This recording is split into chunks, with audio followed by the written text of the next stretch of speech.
వాళ్ళ చైతన్యంలో ఏ తత్వము జాగృతం అవుతుంది? పార్వతి. తపస్యకి సింబాలిక్ ఎవరు? పార్వతి. ధ్యానం చేసిన తర్వాత వచ్చే జ్ఞానానికి సింబాలిక్ ఎవరు?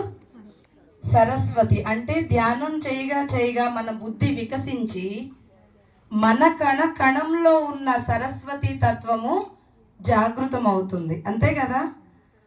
ధ్యానం చేస్తూ బుద్ధి వికసించిన తర్వాత ఏమర్థమవుతుందంటే అక్కడ కూర్చున్న శరీరాల్లో నేనే, ఇక్కడ కూర్చున్న శరీరాల్లో నేనే అని అర్థమైనప్పుడు నేను ఒక్కదాన్నే ధ్యానం చేస్తే సరిపోదు కదా, అందరూ ధ్యానం చేసి ప్రశాంతమైన జీవితం గడపాలి కదా అని సేవ చేయడం మొదలు పెడతాం, ధ్యాన ప్రచారం చేయడం. అప్పుడు ఏ తత్వం జాగృతం అవుతుంది? గట్టిగా చప్పట్లు పెట్టుకుందాం.